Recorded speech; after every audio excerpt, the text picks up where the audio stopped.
Hello guys, ఒకసారి phone scroll చేయడం ఆపండి. ఎందుకంటే ఈరోజు మీరు చూసిన రీల్స్ అండ్ షార్ట్స్లో ఈ వీడియో మీకు బాగా కనెక్ట్ అవ్వచ్చు. జస్ట్ ఒక క్యాజువల్ టాక్. మనం డబ్బుతో కొనలేంది, వెలకట్టలేంది ఆనందం, సంతృప్తి. ఇంకేమైనా ఉంటే కామెంట్ సెక్షన్లో తెలియజేయండి. సో ఈ ఆనందం, సంతృప్తి కోసం మనిషి ఎక్కడెక్కడో వెతుకుతూ ఉంటాడు, తన దగ్గర ఉందన్న నిజం తెలుసుకోలేక.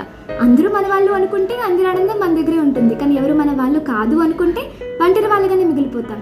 ఈ ఆనందం, సంతృప్తి మనం సంపాదించే వస్తువుల్లోనో ధనంలోనో ఉంది అనుకుంటాడు. కానీ ఎంత విచిత్రం అంటే, ఒక మనిషిని ప్రేమిస్తే తిరిగి మనిషి ప్రేమించగలడు. కానీ అదే డబ్బుని, వస్తువుని ప్రేమిస్తాయి, మనల్ని తిరిగి ప్రేమిస్తాయి చెప్పండి?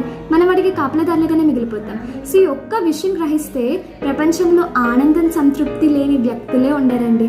సో కోరికలకు దాసుడువై నీ ఆనందాన్ని కోల్పోతావో, లేదా కోరికలను పక్కన పెట్టి సంతృప్తితో జీవితాన్ని గడుపుతావో నీ చేతుల్లోనే ఉంది అని చెప్పి మన ధర్మశాస్త్రాలు స్పష్టంగా చెప్తున్నాయి. సో ఆ విషయం నేను డిస్క్రిప్షన్లో ఇచ్చాను, తప్పకుండా చదవండి. ఈ విషయం ప్రెజెంట్ యూత్కి చాలా ఇంపార్టెంట్. సో అందరికీ షేర్ చేయండి. Thank you.